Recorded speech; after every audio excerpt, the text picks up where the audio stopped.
My name is Elena Marsh, and I'm 33 years old. 3 years ago, at my grandmother's funeral reception, I found my little brother locked in a closet under my parents' stairs. Ren is 23. The latch was on the outside of the door, solid brass, mounted where no hand inside could ever reach it. Somebody had started the dryer in the next room so the guests wouldn't hear him knocking. I'm a paramedic. I've spent 10 years walking into the worst moments of strangers' lives, and nothing on any of those calls prepared me for my own family's hallway. I thought getting him out of that closet was the rescue. It wasn't. What I pulled him into was worse. And what I found buried in my family's past was darker than both. But my parents forgot one thing about me. In my job, we don't get to look away. The last time I opened that door, it cost me everything I had. This time, I decided the cost was going to land somewhere else. Welcome back to Behind Closed Doors Revenge podcast, where family secrets come into the light one story at a time. If you believe the quietest person in the family deserves to be heard, drop a comment below, and subscribe, because stories like my brother's don't get told nearly enough. I grew up in Cedar Hollow, Kentucky, the kind of town where your last name is a storefront. Marsh Feed and Seed had sat on Depot Street for 3 generations, a low brick building with a hand-painted sign nobody had ever bothered to modernize because everybody already knew what it sold. My father, Ellis, ran the register and taught the men's Sunday school class. My mother, Deborah, ran everything else, including how we were seen, the flowers on the porch, the casseroles at potlucks, the version of our family that got passed hand to hand across the pews like a plate of deviled eggs. Ren was born when I was 11. He lined up his toy trucks by color before he could talk in full sentences. He loved trains, loved them with his whole small body, standing at the fence by the crossing with his hands cupped over his ears, rocking on his heels when the horn blew like the sound itself was something he could climb inside of. When he was 5, a developmental pediatrician in Lexington said the word autism, and my mother's first question, the very first thing out of her mouth in that fluorescent little office, was, "Who else is going to see this file?" There was no early intervention after that. No occupational therapy, no speech program, no aid at school. There was a woman named Miss Carroll who came through the back door twice a week and got paid in cash, and there was a story for church about a boy with sensitive nerves who did better at home. And there was the closet under the stairs. My mother cleared it out the spring Ren turned 6. A beanbag, a nightlight shaped like a moon, a shoebox of Matchbox cars. She called it the quiet room, and she swore Ren asked for it, and sometimes, God help me, he did. Loud rooms hurt him. I understood that even then. But you don't put a latch on the outside of a door your child chose for himself.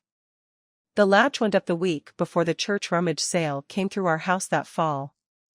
I stood in the hallway, 13 years old, and watched my father drive the screws with the yellow-handled drill he kept in the garage. I remember the sound the latch made when my mother tested it, a small brass click, neat and final, like a period at the end of a sentence nobody would ever be allowed to finish reading. I've hated that sound every day since. People ask me when I knew it was wrong. I knew it at 9. I knew it at 12. I knew it at 16, standing in the hallway in my church shoes while my mother slid that latch home with 2 fingers like she was locking a screen door against mosquitoes. Knowing something is wrong and being able to do anything about it are 2 different animals when you're a minor living under your father's roof and your father owns the only feed store in town. The Thanksgiving I was 19, half the congregation came through our front door for the annual family dinner my mother hosted like a campaign event. Ren was 9, and he'd had a good morning. He'd sorted the silverware into piles by size at breakfast and hummed the whole time, which for him was practically singing. Then the house filled up with voices and perfume and the clatter of serving spoons, and he started rocking hard against the wall, and my mother took him by the shoulder and walked him down the hall with a plate of pie like it was a reward, and I heard the latch slide. 20 minutes into dinner, under the noise of somebody's uncle telling a hunting story, I heard it. Not crying. Knocking. A steady, patient knock, like a person being polite about drowning. I got up in the middle of my father's grace, he was mid-sentence, thanking God for the bounty of the table, and I walked down that hall and I opened the door and I carried my brother out in front of 40 people. You'd have thought I'd brought a body into the room. My father walked me out onto the porch by the arm and told me the quiet room was a family decision, made with love, and that I had embarrassed us in front of the whole church. I told him a lock is not a decision. A lock is a cage with a nice word painted on it. He shoved me back against the porch rail. I was 19 and furious and I shoved back harder, and he went through the screen door, the aluminum frame buckling, the mesh tearing loose from the top corner. The neighbors called the sheriff. My father stood in the porch light bleeding from a cut above his eyebrow and told the deputy his daughter was out of control, always had been, headstrong like her grandmother. I took a disorderly conduct plea because a trial would embarrass the family. Those were my mother's exact words, said while she swept up glass from the broken porch light with her church dress still on. Family means nobody has to know. She meant the fight. She meant Ren. She meant everything, forever, all of it, folded into 6 words she could say with a smile on her face at the next potluck. I packed a duffel bag that week. The last thing I did in that house was kneel by the closet door and knock twice, soft. 2 knocks, that was our signal, something Ren and I had built between us without either of us ever naming it out loud. It's me. You're safe. He knocked back. I told him through the wood that I would come back for him. It took me 15 years. That is the part of this story I cannot fix, no matter how many times I turn it over in my hands like a stone. Lexington is 2 hours from Cedar Hollow, and for 15 years it might as well have been the far side of the moon. I took the EMT course because it was fast, it was work, and it turned out I was built for it, the kind of calm that other people find eerie, the kind that lets you kneel in a stranger's worst 5 minutes and do the next right thing without your hands shaking. 10 years on a medic unit teaches you a certain arithmetic. Airway before everything. Treat what kills first. Triage the world by what's bleeding hardest. I sent Ren a present every birthday. A book about trains, a set of colored pencils, the good kind that don't waste half their pigment on the first stroke. For 3 years, the packages disappeared into that house, and I let myself believe he got them, because believing that was cheaper than the alternative. The 4th year, the box came back stamped, "Return to sender," in my mother's looping cursive. When I called, my mother answered like a woman reading a prepared statement to a reporter. Ren is fine. Ren is thriving. Ren doesn't need to be confused by outside influences. My father got on the line exactly once, and he kept it short and surgical. I still had a record. He still had a lawyer and a deacon's chair and 40 years of goodwill in that county. If I came around Ren again, he would call it stalking and let a judge admire the pattern. I drove down twice anyway, in those 15 years. Both times I sat in my truck across the street from Marsh Feed and Seed, watched my father flip the closed sign at 6 sharp, and drove back to Lexington with my hands aching on the wheel from gripping it too hard the whole way. Call that weakness if you want. Some nights I still do. But a woman with a record who forces her way past a legal warning doesn't rescue anybody. She hands the family a villain with her own face stapled to it, and the boy in the closet pays for the sequel. So I stayed away, and I got very good at chest compressions, and I built a life that fit in a 1-bedroom apartment and a locker at the station. And then, one gray Tuesday in March, my grandmother's attorney called the station and asked for me by name. Ruth Marsh was gone. A stroke in her sleep at 86. And then the attorney said the strange part, she'd left specific instructions about the funeral. She'd wanted to make absolutely sure Elena came. The funeral was beautiful the way a department store window is beautiful. White lilies matched to navy ribbon. A program printed on cardstock heavy enough to double as a coaster. My family filled the front pew in coordinated navy, my mother had clearly issued a dress code, and the pastor called us a family that holds together, and I watched my mother tilt her chin like the phrase was a crown being lowered onto her head in real time. I sat 4 rows back. Nobody saved me a seat. Afterward, at the reception in my parents' house, a small man in a slightly too large brown suit found me by the coat rack, balancing a paper plate of ham biscuits he clearly had no intention of eating. Walter Pruitt, my grandmother's lawyer for almost 40 years. He had the handshake of a man who bills honestly and the eyes of a man who doesn't miss much, and he told me, in a voice pitched just for me, that Ruth had left a special needs trust for Ren. Just over $230,000, meant to fund care, therapy, a real and independent life, held until the court sorted the guardianship details. The temporary trustee, he said, was my Aunt Sharon, my father's older sister. Then Pruitt leaned in and lowered his voice even further. Ruth had said something when she signed the trust documents, 2 years back, that he'd been turning over in his mind ever since. She'd tapped the paperwork with one finger and said, "So it never happens again." He asked me if I knew what that meant. I didn't. Not then. I was only half listening anyway, because I'd started doing the thing I do on a scene without deciding to, counting heads. Cousins by the coffee urn. Deacons by the ham. My mother refilling cups that were already full, moving through the room like a woman polishing silver nobody had asked her to polish. Everybody accounted for except the one person the money in that trust was for. My brother wasn't in the living room. He wasn't in the kitchen or the backyard. And underneath the murmur of 50 polite voices coming from the back hallway of my parents' house, I heard a sound that made no sense at a funeral. The dryer was running. Nobody does laundry at a funeral. I followed that sound down the hallway I grew up in. The dryer thumped away behind the laundry room door, tumbling what turned out to be 2 hand towels, nothing else, just enough weight to keep the drum turning and the noise going. Past it, under the stairs, the closet. The old latch was gone. In its place sat a new one, solid brass, bright and unweathered against 14 years of repainted trim, and it was slid shut. Under the dryer's rhythm, I caught it. Faint and steady.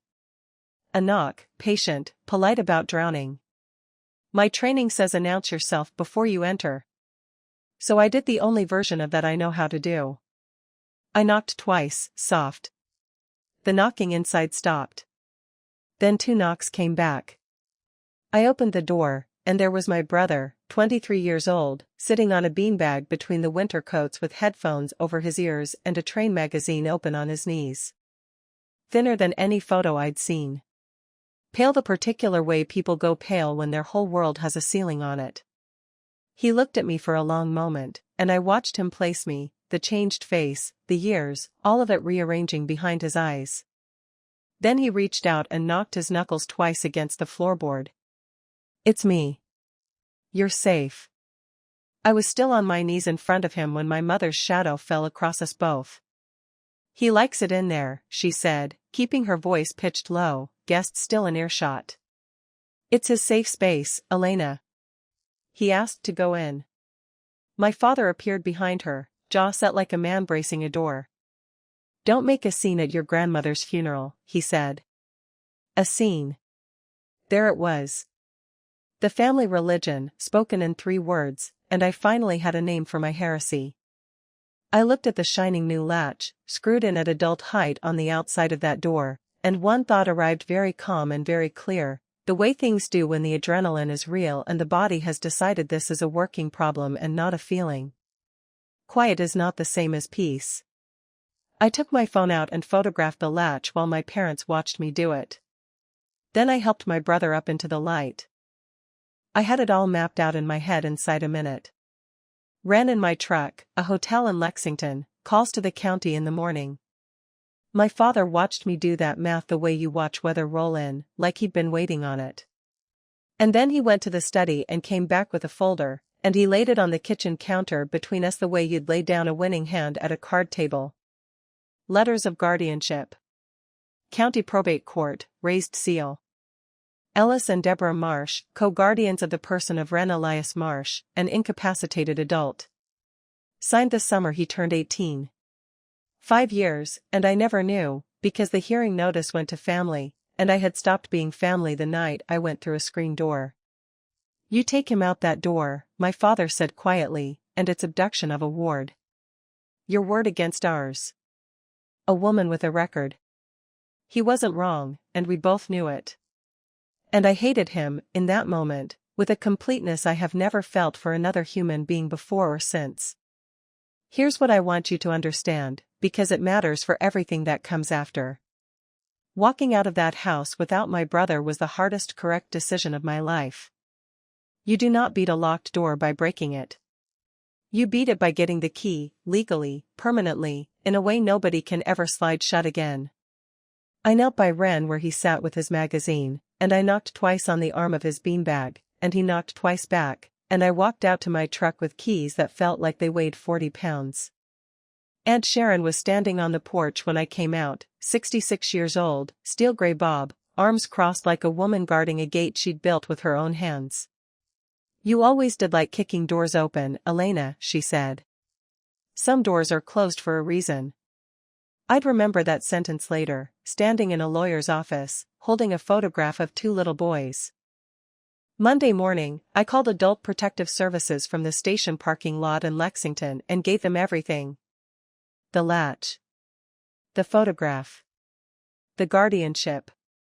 The 5 missing years of medical records I suspected but couldn't yet prove. The intake worker took it down without any drama, and a caseworker named Ms. Ibarra got assigned, and I learned my first lesson about the system that week. The system knocks before it comes in. A guardianship welfare check gets scheduled. Scheduled means warned. By the time Ms. Ibarra stood in my parents' hallway, the closet under the stairs held a vacuum cleaner and a stack of folded card tables. The latch was gone, 4 neat holes puttied over and painted to match. Ren sat in the good armchair with a puzzle, scrubbed and combed like an exhibit at a fair. My mother served coffee cake. My father quoted scripture gently, the way he does when there's an audience. Ren didn't speak, but then, he rarely speaks with strangers in the room, and nobody in that house had ever given him another way to answer. The preliminary finding came back in careful, bloodless language, unable to substantiate. I read that phrase sitting in my truck for so long my coffee went cold in the cup holder. But 2 things happened underneath that finding, and I didn't learn about either one until later. First, Ms. Ibarra didn't close the file. Something about a 23-year-old man with no physician of record for 5 years had snagged in her, professionally and maybe personally, and she flagged the case for a full guardianship review, which meant a courtroom, which meant a judge, which meant sworn answers under oath instead of coffee cake in a clean living room. Second, my photograph of the latch went into that file. And files have a way of surfacing exactly when the people who buried them are praying hardest that they won't. I didn't know any of that yet. All I knew was that a caseworker had stood 6 feet from my brother and the paperwork had smiled back at her, and I had a long, cold drive back to Lexington with nothing but that phrase, unable to substantiate, rattling around the cab of my truck like a loose bolt. If you've ever sat across from an official, knowing the truth was in the room and watching the forms say otherwise, you know exactly what that drive felt like. Stay with me, because what the court did next is the part nobody warns you about, and it is worse, in its own quiet bureaucratic way, than anything my parents ever did with their own hands. And if you believe people like my brother deserve to be seen and not managed, take 1 second and hit subscribe. It genuinely helps these stories find the families living them right now. The guardianship review came with one order my parents couldn't charm their way around: an independent medical evaluation, physician chosen off the court's own list. The name that came up was Dr. Priya Anand. I could have hugged the clerk who drew that name out of the system. Dr. Anand ran the developmental clinic 2 counties over, and she was the specialist who had seen Ren as a little boy, right up until my parents decided his follow-up appointments were becoming a topic at church. She was 58 now, gray hair cropped short, with the bedside patience of a woman who has spent 3 decades being lied to by frightened, controlling parents and has stopped being surprised by any of it. Her report was 40 minutes of appointment and 5 pages of quiet devastation. No physician of record in 5 years. No dental care anyone could document. Regression across the board and a man whose childhood chart had shown him reading at grade level. And then the part that put a lump in my throat in a courthouse hallway with fluorescent lights buzzing overhead. As part of the evaluation, Dr. Anand had set a basic communication tablet on the table, the kind with picture buttons and a full keyboard underneath, the kind Ren had never once, in 23 years, been offered. It took him a long while to touch it. Then he pecked out one letter at a time, slow, deliberate, and it was the first full word anyone had gotten out of him in years. Elena. Not mom. Not help. My name. Dr. Anand wrote in her report that the ward demonstrated communicative capacity that had gone unsupported for years, and that this constituted, in her professional opinion, neglect of care. Pruitt called me that night, and I asked him if this meant it was over, if the judge would just hand Ren to me now. There was a pause on the line I did not like the shape of. Removing a guardian, he said, is not the same thing as choosing the next one. You need to hear that twice. My parents never got formally removed, and that detail tells you everything about how my family fights. The morning of the hearing, their attorney stood up and announced they were voluntarily resigning as guardians for health reasons, heads high, reputations untouchable by any search of court records. No finding of neglect. No finding of anything. Just a graceful step to the side, and suddenly the courtroom's only remaining question was, who steps in? There were 2 petitions on the desk of Judge Renata Cole. Mine, and my Aunt Sharon's. Their lawyer, a smooth, unhurried operator named Doyle, read my life out loud like a rap sheet. A disorderly conduct plea for assaulting the ward's own father. 15 years of absence. A 1-bedroom apartment 2 hours away. A job that runs on 24-hour shifts, holidays, no fixed schedule. What happens, he asked the court, reasonably, gently, to a vulnerable man alone in an apartment in Lexington while his sister works a full day and night on an ambulance? I watched Judge Cole write something down, and I knew the answer was going to be nothing good. Then Sharon took the stand in her Sunday coat, and she was magnificent. I'll give her that much. A big farmhouse 10 minutes from everything Ren knew. A husband, Dale, retired, home all day. Letters of support from the pastor and half the congregation. Family that steps up, Doyle said, instead of family that shows up angry at funerals. The ruling took Judge Cole 20 minutes. Guardianship of the person and temporary control of the trust to Sharon Whitfield. Scheduled visitation for the sister. Review in 1 year. On the courthouse steps, my aunt hugged me, actually hugged me, in front of everyone, and put her mouth close to my ear. We keep our own, Elena, she said. You'll see. It took me 3 weeks to understand exactly what keeping meant to my aunt.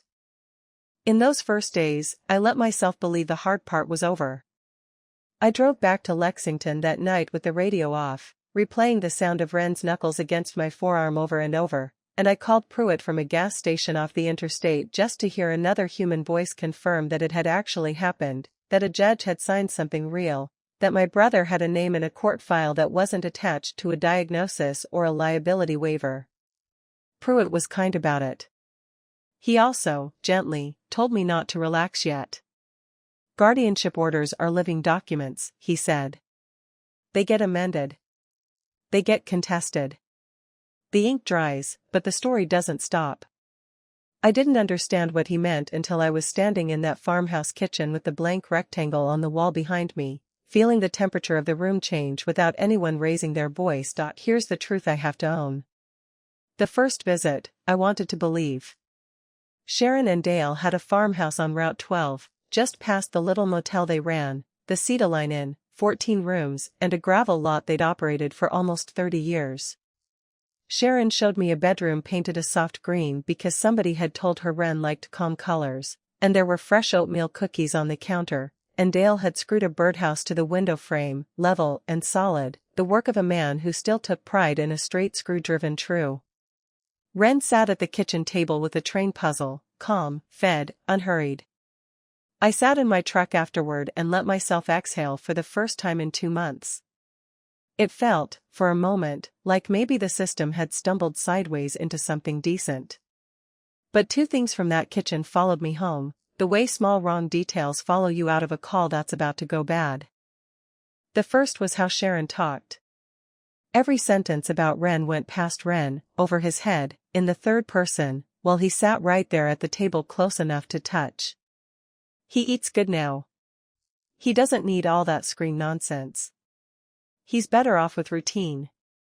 Ren's picture schedule, the little hand-drawn week he'd kept since Dr. Anand's visit, was gone from the wall. In its place hung a chore list in Sharon's handwriting. Towels. Sweeping. Rooms. The second thing was on the stairway wall, a line of family photographs marching up the steps, weddings, county fair ribbons, my father as a young man standing proud in front of the feed store. And in the middle of them, a blank rectangle of wallpaper, brighter than everything around it, sun-shadowed at the edges the way old paint goes pale everywhere except where something has hung, undisturbed, for decades. The shape of a small picture frame. Something had hung there long enough to leave its outline behind, and someone had taken it down. I didn't ask. I should have asked. I noticed one more thing that first visit, small enough that I almost let it go. On the mantel, next to a framed photo of Sharon and Dale at their 40th anniversary, sat a chipped ceramic dog, the kind of $5 flea market figurine nobody keeps unless it means something. When I picked it up to admire it, just to make conversation, Sharon crossed the room fast enough to startle me and took it out of my hands. "That was my mother's," she said, and set it back exactly where it had been, angled just so, facing the blank rectangle on the wall like it was standing guard over an empty grave. I didn't think much of it then. I think about it constantly now. Dale walked me to my truck that first afternoon, hands in his pockets, quiet the way men get when they've spent a lifetime married to someone louder than they are. At the door he said, almost like it slipped out sideways, "She takes good care of people, my wife. Always has.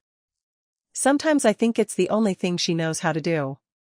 I told him that sounded like a compliment. He didn't answer right away, and when he did, his voice had gone somewhere else entirely. "It is," he said. "And it isn't." Then he shook my hand, formal as a funeral director, and went back inside before I could ask him what he meant. The call came on a Thursday from a number I didn't recognize. Marisol Vega ran the Open Road Adult Day program in Cedar Hollow, 22 years in the field, and Dr. Anand's report had gotten Ren enrolled there 3 days a week as a condition everyone had smiled about in court. Marisol wasn't smiling now. Sharon had pulled Ren out, effective immediately, with a form letter citing cost. Open Road wasn't cheap, but it was exactly what my grandmother's trust existed to pay for, and the letter to the court called it a non-essential expense, preserving the ward's assets. The same week, a change of provider form moved Ren's medical care from Dr. Anand's clinic to a telehealth service. More convenient, the paperwork said. For whom, it didn't say. Marisol talked to me for a long time that night, careful, professional, and absolutely clear. "I've been doing this 22 years, she said. "When a new guardian's first 3 moves are cancel the program, switch the doctor to a screen, and shorten the visits, that's not budgeting. That's turning off the eyes." She couldn't report a feeling, and she knew it, and it was eating her alive. Mandated reporters need something to report, not just a bad taste in their mouth. So I did the one thing I could do from where I stood. Through Pruitt, I filed a request for the trust accounting, which any interested family member can compel the court to order. Sharon had been trustee ever since Ruth died, first as a temporary appointment, then with the court's blessing. She'd been spending my brother's money. Now she owed a judge the receipts. The accounting came back 3 weeks later, and Pruitt called me before I'd even finished my shift. My grandmother's lawyer had told me once that the trust could fund a lifetime of care. Now he said, "Elena. The accounting they filed is 1 page long." While the lawyers fought about that single page, I kept my scheduled visits, and the visits kept shrinking. On the 3rd one, I noticed what was missing before I even got my coat off. The communication tablet, the one Dr. Anand had gotten issued through her clinic before the switch, was gone from Ren's room. "He was hiding behind that thing," Sharon said, wiping a counter that didn't need wiping. "In this house, we talk like people." My brother sat at that table with his hands quiet in his lap. And the whole drive over, he'd have known I was coming, because I always came the same day, at the same hour, and there was nothing left on that table he could use to answer me with. When I hugged him goodbye, he grabbed my jacket sleeve in his fist and held on, and he made a sound low in his throat, one long vowel pressed out like something lifted from under a door. 10 years on a truck. I have carried people out of car wrecks. That sound is the thing I still hear at night, some nights, when the apartment is too quiet. I complained through Pruitt about the tablet within the week. Sharon's answer came back through the court, and it was a masterpiece. A behavior journal, in her own neat hand, documenting that after every visit from the sister, the ward was agitated, wouldn't sleep, refused tasks. Her recommendation, regretfully, as guardian, shorter visits, supervised, for Wren's own stability. I sat in my truck on the shoulder of Route 12 with that letter in my lap and finally understood the game the way you understand black ice under your boots, all at once, and too late to plant your feet differently. My aunt didn't need to prove she was good. She controlled every scrap of paper coming out of that farmhouse, and paper was all the court could see. She didn't need to be right. She just needed me to look wrong. So we got smarter. And by we, I mean the two women who saved this story.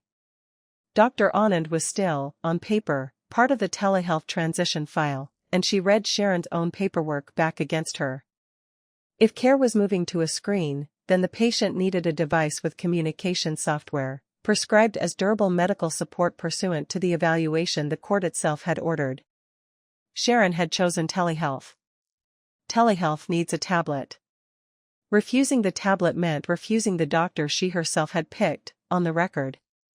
Checkmate, politely, in triplicate. Marisol built the workaround. A backup tablet, same communication app Wren had already learned, his old picture vocabulary restored from the program's saved files, everything laid out exactly where his hands still remembered it. And I got to be the delivery woman, because the handoff happened at the one place Sharon couldn't control or decline, the church homecoming picnic, in front of the pastor and the potato salad and everybody whose good opinion my family had spent 50 years buying. I set the tablet in front of my brother at a picnic table like it was any other Tuesday. Medical equipment, I told Sharon, loud enough for the deacons 2 tables over to hear it clearly. Court-ordered evaluation follow-up. Feel free to call Dr. Anand. Wren's hands hovered over it for a long few seconds. Then he found his rhythm like he'd never lost it, icons, keyboard, home screen, and then he did something Marisol hadn't programmed and I hadn't imagined. He opened the button editor himself, typed one letter at a time, picked the biggest button size, picked yellow, and saved his own sentence to the front page of his voice. I am not a secret. He pressed it once, and the tablet said it out loud in its flat little synthesized voice, right there over the potato salad and the sweet tea. I looked up at my aunt, expecting fury. What was on her face was worse.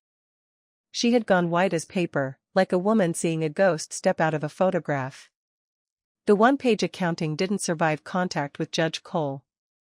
The court ordered a full amended filing with documentation, and when it landed, Pruitt spread it across his desk like a car wreck laid out for a coroner.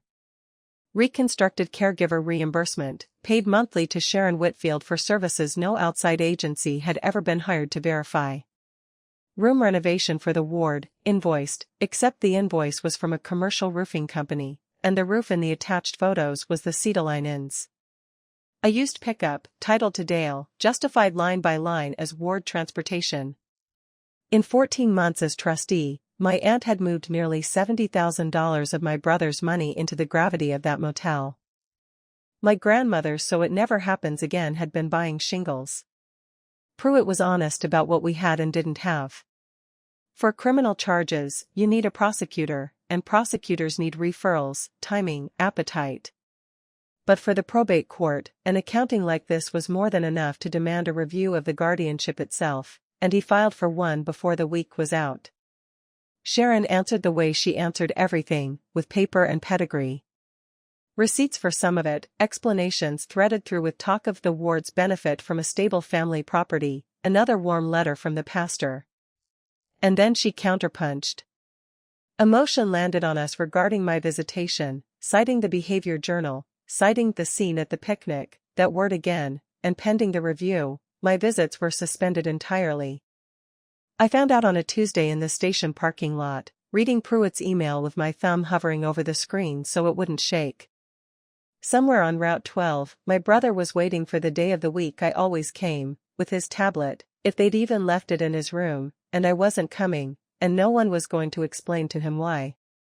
The town picked its side the way small towns do, quietly, at the register and the gas pump. I'd moved into a rented apartment in Cedar Hollow by then, 10 minutes away instead of 2 hours, transferred to a station that covered the county, and I felt the temperature everywhere I went. The Marsh girl, back and stirring up money trouble against the family that stepped up.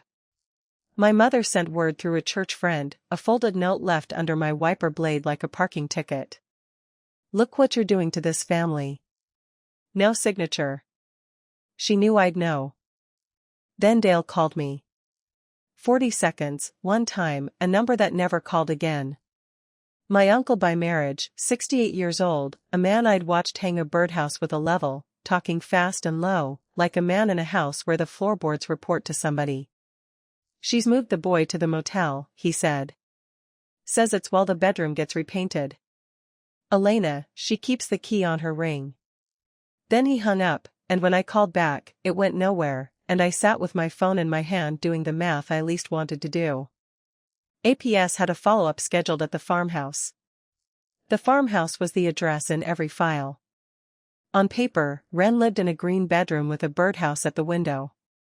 In fact, my 23-year-old brother was sleeping in room 9 of a roadside motel, at the far end of the lot past the ice machine, where no caseworker was ever going to knock, because no caseworker had a reason to. My aunt had learned the same lesson I had. The system sees paper. She was better at paper than the truth had any chance of being, and she knew it. Doctor Anand caught the next thread, because pharmacists see what courtrooms don't. Ren's refill history crossed her desk as part of the review file, and the pattern stood out like a wrong rhythm on a monitor. A sedating medication, started small right after Sharon took over, stepped up twice since, refilled like clockwork, prescribed by a telehealth doctor who had never once seen him in person. There are legitimate uses for that medication. There is no legitimate version of the dose climbing while the patient gets seen by nobody. Dr. Anand did what mandated reporters do. She filed a report with APS herself, and she pushed the telehealth service hard enough that they flagged the account for a required in-person visit before the next refill went out. Paper against paper, at last, except every move still ran on the system's clock. APS went to the farmhouse, the address in the file. The house was clean. The green room was staged like a catalog page. And Sharon, warm as pie, explained that Ren was spending a few days with a cousin, such a shame to miss him. Not able to see the ward. Noted. A follow-up was calendared, and the calendar said 10 days. I got that update from Ms. Ibarra's office on a Friday afternoon, standing in the ambulance bay, and I remember looking at the rig behind me and doing the conversion that never stops running in my head. In my job, we measure emergencies in minutes. The system measures them in appointments. 10 days was 240 hours of my brother behind a door I legally could not approach, sedated on a stranger's signature. And the forecast that weekend said the first real heat of the summer was coming in, high 90s by Sunday, the kind of heat that turns the last room by the ice machine into a kiln. Saturday night, my mother knocked on the door of my rented apartment, the first time in 15 years we had been alone in a room together. She'd brought a casserole, God help me, like a woman making a house call on a sick relation, and she set it on my counter and looked around at my folding chairs and my duty bag propped in the corner, and I watched her file it all under evidence of a life gone wrong. Here's what my mother didn't do. She didn't deny any of it. Not the closet, not the latch, not the money. Denial is for people without options. My mother negotiated. Drop the money business, she said, smoothing a wrinkle out of my dish towel with 2 fingers, unable to leave even that alone. It's ugly, and it's beneath us. Sharon will soften once she's not being attacked. Come home. Sit with us at church, in a year or 2, when things have settled. Nobody has to know the whole story. We can be a family again, Elena. Family means nobody has to know. The same sentence, word for word, that she'd said over a dustpan of broken glass 14 years earlier, offered to me now like a gift, like a key to the good rooms of the house. And I finally heard the sentence for what it had always been. Not a rule about privacy. A price list. Everything in that house had always been for sale, and the currency was silence, and the people who paid for it were always the ones who couldn't argue. She was at the door when she fired the last shot. You think you're the first person in this family to make noise about how we do things, she said. You have no idea what your grandmother buried to keep this family standing. Ask yourself why that trust exists at all. Then she was gone, heels on the stairwell, casserole abandoned on my counter like a hostage nobody had come to ransom. I stood at the window a long time. People ask why I didn't just take my brother and run. I want you to hear the answer straight. A woman with a record who steals a ward hands the family the only ending they ever wanted: sister is danger, brother is secret, forever. If you've ever had to fight slow while everything in you screamed to fight fast, put it in the comments, because I know you're out there. And subscribe, because at 4 the next morning my pager went off, and the address was the Cedar Inn. The dispatch read like any other. Male, 20s, found wandering, possible altered mental status, Cedar Inn, Route 12. My partner, Marcus Webb, was driving, and I knew that address the way you know a stove is hot without touching it. I told him before we cleared the first light. That's my brother's placement. Family. You lead, I document, everything goes by the book, twice. Marcus just nodded and put his foot down harder. First light of morning, and there was Wren in the gravel lot, barefoot on stones already warm from yesterday's heat, still in wrinkled clothes from the day before, swaying like a sapling in a wind only he could feel. A trucker who'd stopped for ice had found him and had the sense to call it in. His lips were cracked. His skin tinted when Marcus pinched it, dehydration you could see from 6 feet out. His eyes were swimming, pupils sluggish, a sedation fog you don't get from one bad night's sleep. He flinched hard from the rig's lights, and I killed everything but the low beams. I announced myself the only way that has ever worked between us. 2 knocks, soft, on the side of the stretcher. His head came around. His hand came out. He knocked twice on my forearm. And then he let us work like the bravest patient I have ever had the honor of treating. Room 9's door stood open where the trucker had found it swinging. On the outside, screwed into the frame at adult height, a padlock, the latch's uglier cousin. And the bathroom window at the back stood open, screen pushed out from the inside. My brother, sedated and cooking in a shut room as the heat came in, had climbed out a window not much bigger than a suitcase. He hadn't wandered off. He had rescued himself. We were loading him when Sharon crossed the lot in her robe, guardianship letters literally in hand, saying there was no need for the hospital, family handles family. Marcus, lead medic, God bless him forever, didn't even look up from his kit. Ma'am, your paperwork can meet us at County General, he said, and kept working. In the ambulance's interior light, I saw what Wren had clamped under his arm the whole time, refusing to let go of it even for the stretcher straps. The tablet. Screen cracked in one corner.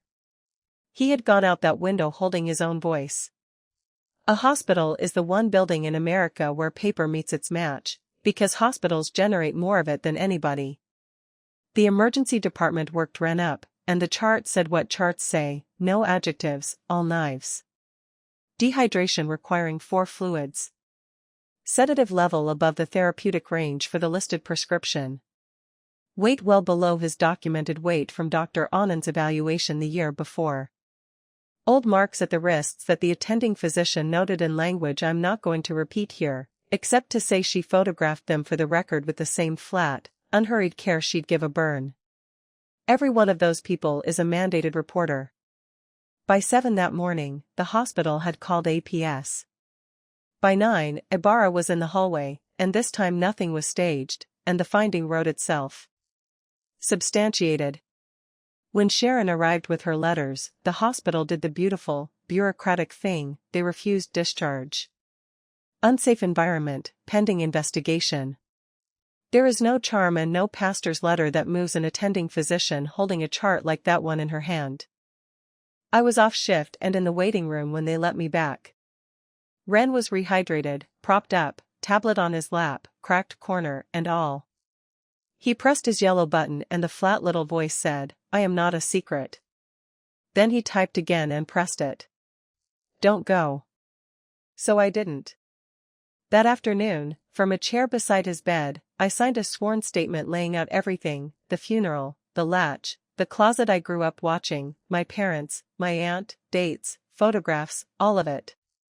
Pruitt filed an emergency petition to suspend Sharon that same day, and the court named a guardian ad litem for Ren before the week was out. My mother reached the ward's hallway around dinner time, and a social worker met her at the line the hospital had drawn and turned her around. My mother looked at me over that woman's shoulder, and she didn't raise her voice at all. "You didn't save this family," she said. "You ended it." She was half right. 2 days later, Pruitt called me to his office, and there was a banker's box on his desk with a dead woman's handwriting on the lid. When Ruth signed the trust, he said, she'd also left this sealed, with instructions to open it only if the trust itself ever ended up in a fight. He looked tired. "I'd say this qualifies," he said, and cut the tape. Inside was the answer to a question I hadn't known enough to ask. On top, a photograph, black and white. 2 little boys in front of Marsh feed and seed. The taller one, unmistakably my father at about 8 years old, grinning, arms slung around a smaller boy with a crooked collar and eyes that didn't quite meet the camera. I turned it over. In pencil, in my grandmother's careful hand, 2 names, Ellis and Peter. Under the photo, a folder, and I read it standing up because sitting felt wrong. An admission record from the Ridgeview State Training School, 3 hours away, for Peter Marsh, age 6. The intake forms typed reason for placement, filled out by some clerk more than 50 years ago. Family is unable to manage the child's condition in the community. Receipts, monthly, 3 years' worth, my grandmother's own checks made out to the institution. Then a death certificate. Peter Marsh, age 9. Pneumonia. And a single line from the school's office, matter of fact as a receipt for roofing shingles, burial on facility grounds, marker 114. My father had a little brother. Sharon had a little brother. He was 6, and he was different, the way Ren is different. And this family put him in a car, told the town he'd gone to live with relatives, and sanded him out of every story for half a century. The blank rectangle on Sharon's stairway wall finally had a name. So did my grandmother's sentence. So it never happens again. The trust wasn't estate planning. It was a confession, paid out in the only currency my family had ever traded in. I put the photograph in my jacket pocket and told Pruitt I needed a day before hearing prep. There was one person left alive who had watched that car drive away, and I needed to look her in the eye. Sharon came to the hospital that week, trying to see Ren, and got stopped at the front desk. Instead of letting security walk her out, I asked her to sit with me in the chapel, because I had a photograph in my pocket and a case to build, and I needed to know exactly what I was fighting. I set the picture of the 2 boys on the pew between us. My aunt looked at it the way you'd look at a wound reopening, and then, in a voice like gravel raked flat, she gave me the only unguarded minutes of her life I ever got out of her. She was 10 when their mother dressed Peter in his church clothes on an ordinary Tuesday. They told the school he was visiting cousins downstate. They visited twice, and the doctor said visits unsettle the residents, better to let him adjust. And their parents obeyed, because doctors were like pastors then, and shame was like gravity, you didn't argue with it, you just felt its pull in every decision you made. She was 13 when the box of ashes came, and there was no funeral. Her mother ironed sheets that whole afternoon, she said, like the iron was the only thing keeping the house from lifting straight off the earth. Then my aunt looked at me, dry-eyed, and doubled down. And this is the part one need you to sit with, because it is the whole creed of my family, said out loud at last. You don't hand family to the state, Elena. The state sent Peter home in a box. Every single thing I did to keep that boy out of a place like Ridgeview. You'd have done the same if you'd carried it as long as I have. I kept my voice level, which is the one skill my job and my childhood have ever agreed on. Fear didn't sign those reimbursement checks, Aunt Sharon, I said. You rebuilt Peter's room with the lock on the outside, and you told yourself it was rescue. She stood up, straightened her coat, and left me sitting under the little electric altar candles. In the parking garage, Doyle was waiting beside my truck. My clients have a proposal, he said, and handed me an envelope printed on heavy letterhead. It was, I'll admit, beautifully built. Sharon resigns as guardian and trustee, effective immediately. My parents support my petition on the record. Ren comes home with me inside a week. No contest, no trial. In exchange, the amended trust accounting gets sealed by agreement. No referral to the county prosecutor from either party. Both sides sign a joint statement calling the whole year a private family matter, resolved. Pruitt walked me through it twice, and then he did the thing honest lawyers do, he argued against himself. Take it, he said. As your attorney, that's my advice, with both hands. A contested hearing means your record gets read out loud again. 15 years gone, weighed against theirs. A guardian ad litem who might decide the whole family is radioactive and recommend a neutral professional guardian instead. Do you understand what that can mean? A group home with a waiting list and shift staff. You could win the war and watch him go to the exact kind of place your aunt used to scare herself with.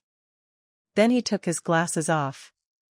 As Ruth's lawyer for almost 40 years, he said, I'll tell you this much. She did not leave that box sealed for it to stay sealed. I didn't decide in that office. I drove to the hospital, and I laid it out for the one person every deal in this family had always been made around, never with. I used plain words and the tablet between us. Go home with me now, and it stays quiet. Or we fight, and everybody will know everything, and fighting has a risk in it I can't erase for you. My brother listened with his whole stillness. Then he typed, and the flat little voice said, no more secrets. He looked at me and waited, because the signature still had to be mine. My family had spent 50 years buying safety with silence, and the bill always went to whoever couldn't argue. Now they were offering me the family discount. I said no on a Wednesday. Then I spent 3 weeks making that no survivable. I took the instructor job at the community college, teaching EMT students mornings, home by 3, weekends free, a schedule a judge could set a watch by. Turning in my truck keys at the station hurt in a place I don't have clean words for. 10 years in that rig. Marcus hugged me in the bay and said, you're the best medic I ever ran with. I said, I know. That's the price. And we left it there, which is how medics say most things that matter. Ren spent those weeks in a temporary respite placement arranged through the county board while Sharon stood suspended, a small, staffed house where Marisol knew the manager, and I visited every other day and hated every mile of the drive. I signed a lease on a 2-bedroom house 4 blocks from the open road program, and Marisol walked the rooms with me before Ren ever set foot in them, moving a lamp he'd hate, flagging a strobing porch light, building a support plan page by page like a woman laying sandbags ahead of a flood she'd already seen once and had no intention of watching happen twice. Dr. Anand wrote a capacity evaluation for the court, concluding that with his device, Ren could express preferences reliably, and she petitioned for him to be heard at the hearing directly through it. And Pruitt, on my written instruction, delivered the complete amended accounting, the pharmacy records, and copies of everything from my grandmother's box to the county prosecutor's office. Referral filed.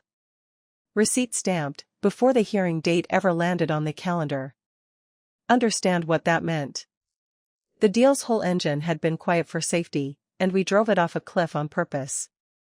There was no version left where anyone could offer me my brother in exchange for silence, because silence no longer existed to sell. We had already spent it.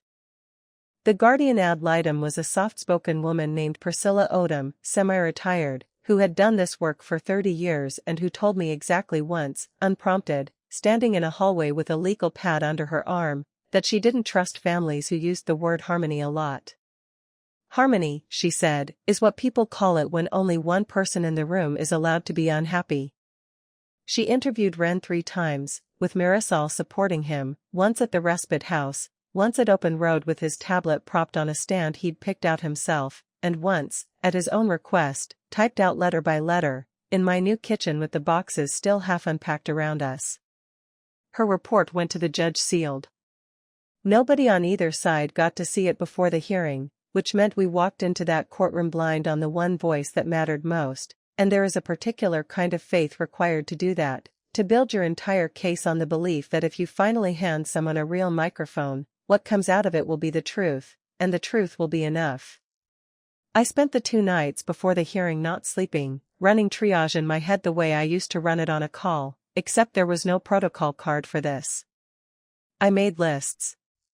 I practiced saying the word neglect out loud in my empty apartment until it stopped catching in my throat. I drove past Marsh Feed and Seed once, at midnight, just to look at the dark windows, and I don't fully know why, except that some part of me needed to see it as just a building, brick and glass and a hand-painted sign, and not the entire shape of my childhood standing upright on a street corner. The hearing fell on a Tuesday in July. My family arrived in church clothes. They had spent 50 years rehearsing how to look. None of them had ever once rehearsed being heard. Judge Cole's courtroom is small, oak the color of strong tea, with a ceiling fan that clicks on every 4th turn. It was full. My parents sat behind Doyle's table with the pastor between them like a character witness for the whole bloodline, and half the congregation filled the benches. I had Pruitt, Marisol on the aisle, and Dr. Anand reading her own notes like she was about to defend a dissertation. Sharon sat very straight and did not look at me once, not one time, the entire morning. Doyle went first, and he was worth whatever they were paying him. He didn't rant. He regretted. He regretted that a troubled young woman who once put her own father through a screen door now sought control of a vulnerable man and, coincidentally, his substantial trust. He regretted 15 years of absence rewritten, in his framing, as heroism. He walked the judge through my career change and called it instability, a woman who quits under pressure. And then he pulled the pin on the one I hadn't seen coming. Your Honor, he said, my clients offered this woman everything she claims to want, her brother, placed with her within days, and she refused, because the offer asked one thing of her. Discretion. Ask yourself what kind of rescuer turns down the rescue unless she's allowed to burn the family down with it. It was good. It was so good I felt the benches believe it behind me, the little shift of 50 spines leaning the same direction at once. He finished by offering the court an off-ramp painted in reasonableness. If not Sharon, then a neutral professional guardian and an appropriate residential placement, structured, staffed, safe. A group home, wearing the nicest possible words. Judge Cole wrote for a moment. The fan clicked. She looked over her glasses at our table. Ms. Marsh, she said. I'll hear from you. Pruitt leaned into me on the way up, one hand on my sleeve. Now or never, he said. You sure? I looked at the rail where my brother sat with Marisol, his tablet in both hands like a hymnal. I was sure of one thing I'd learned from watching my family operate for 30 years, and I used it against them. Whoever controls the worst version of the story controls the room. So I told the worst version of mine before Doyle ever got the chance to. Under oath, I gave the court my record, the screen door, the plea, no varnish. I gave them the 15 years, the returned packages, the 2 trips where I sat across from the feed store and drove away without getting out of the truck. And I did not dress a single one of those years up as anything but failure. I failed him first, I told Judge Cole. Everyone in this courtroom with my last name failed him. The difference is that I am done doing it quietly. Then I answered the deal, because the whole room was waiting for it, could feel it coming the way you feel weather change in your knees. It's true, I said. Last week, I was offered my brother back in a matter of days, and the condition was that everything stay what my family calls private. Your Honor, my family has a saying. Family means nobody has to know.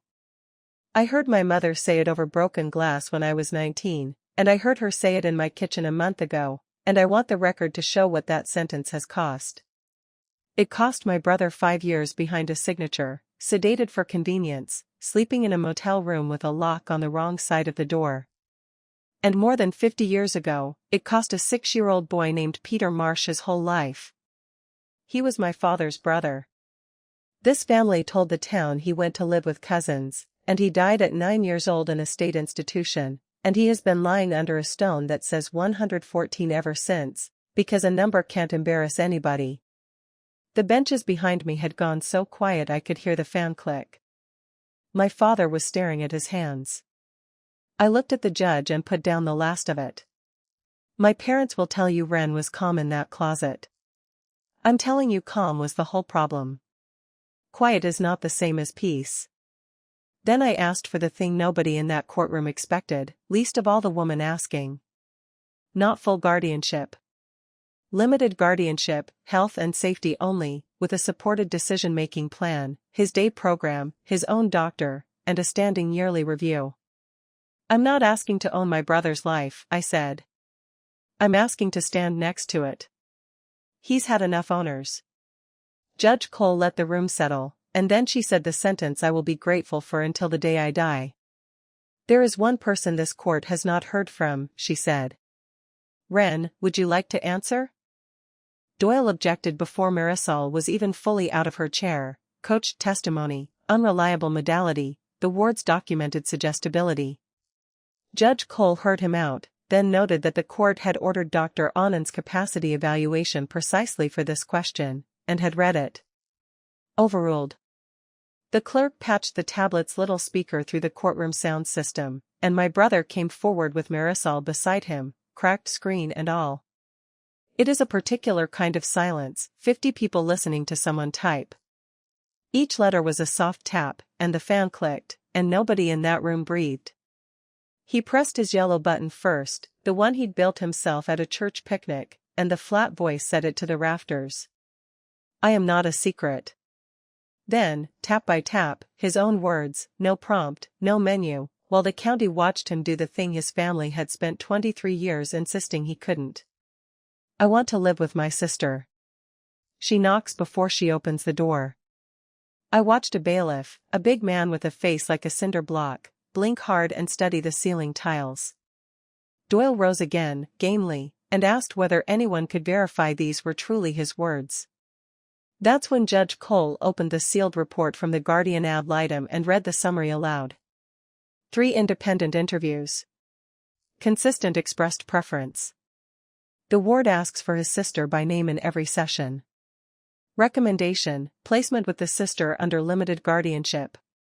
Same answer, 3 times, to a stranger, with nobody from either family in the room. Somewhere behind me, I heard my mother make a small sound and go still. And Sharon, my aunt, the keeper of every gate, stood up in the middle of the benches, gripped the rail in front of her, looked at the yellow button glowing on that cracked screen for one long second, and walked out of the courtroom before the ruling. Her heels were very loud, and her back was very straight. She never said a word. Some people can only survive the truth at a dosage they can leave the room from. Judge Cole squared the papers on her bench. I'm prepared to rule, she said.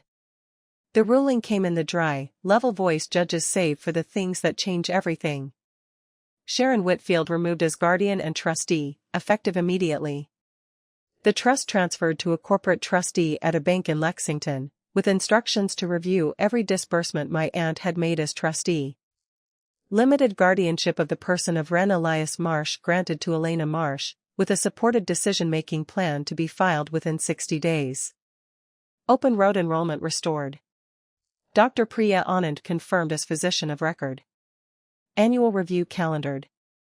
And then Judge Cole looked at Doyle over her glasses with something almost like dry humor. As to the financial matters, she said, I'm informed a referral is already with the county prosecutor, so that is out of this court's hands. And I suspect that is exactly where the petitioner intended it to be.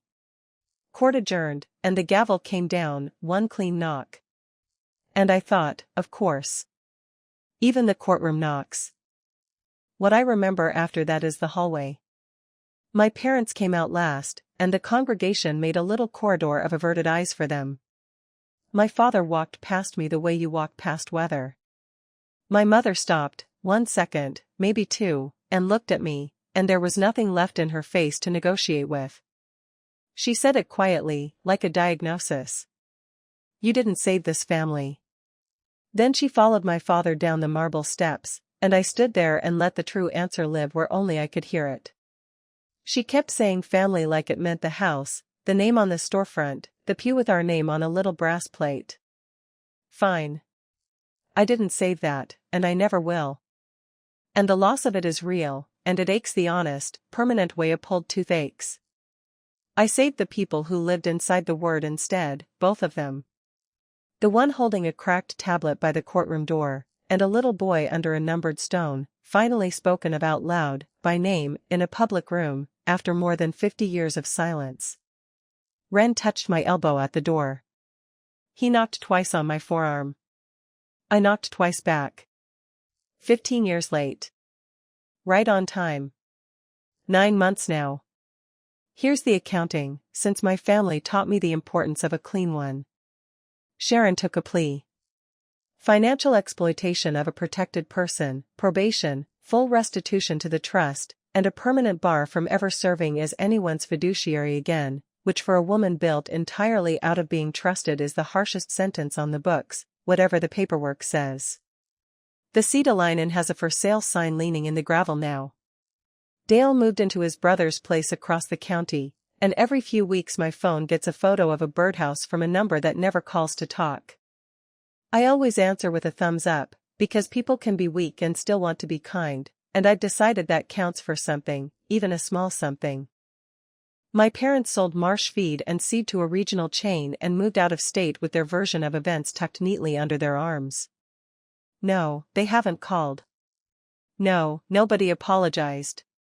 And some pew in some new town, right now, probably has a couple in coordinated Navy telling a story about ungrateful children. The town split about even. I hear half of Cedar Hollow thinks I did right. The other half still says family business should stay family business, and they say it at the same diner counter, and that's the country we live in, all of us, together, whether we like it or not.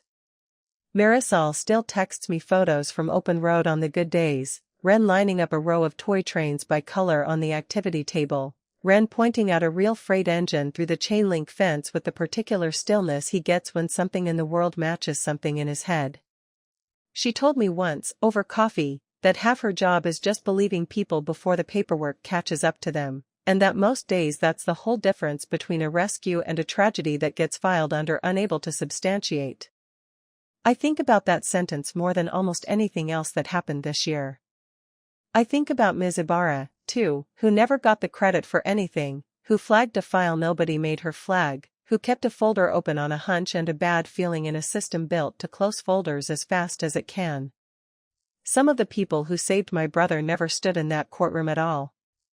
They just refused to stop looking, quietly, on their own time, and that's its own kind of two knocks, isn't it? It's me. I see you. You're not imagining this. I've started keeping a small brass hook by my own front door now, low, at a height Ren can reach without asking anyone. It doesn't lock anything. It holds his jacket. Some mornings I catch myself staring at it longer than I need to, the way you look at a scar on a healed limb, checking that it still moves the way it's supposed to, that nothing underneath it seized up wrong while you weren't watching. One hearing was never going to fix everything. What got fixed is smaller, and better. A rented house with the curtains open. Ren's picture schedule back on the refrigerator, drawn in his own hand. Open road 5 days a week, where Marisol reports he has opinions about everything now, strong ones, delivered without apology. And on Thursdays, Ren picks dinner on his tablet, and it is always spaghetti. It has been spaghetti for 30-some Thursdays straight, and God willing it will be spaghetti forever. Dr. Anand sees him every quarter. The sedative is gone, replaced by sleep, a backyard bird feeder he doesn't much care about, and a train-spotting notebook with a truly aggressive number of check marks in it. I teach mornings. I'm home by 3. Last month, we made a drive, the two of us, out to what used to be Ridgeview State School, where a mowed field holds rows of small numbered stones. The trust paid for one item there, without any objection from the new trustee. Where marker 114 used to sit alone, there's granite now, with a name on it. Peter Marsh. Brother, son, seen at last. Ren stood over it a while, rocking soft and slow the way he does when a train is coming and he can feel it in the rail before he can hear it. Then he bent down and laid a laminated card from his tablet against the base of the stone, and it said, "You are not a secret anymore." Then he knocked on the granite twice, gently, and that was the whole ceremony, and it was enough. I used to think family was the thing you protect at any cost.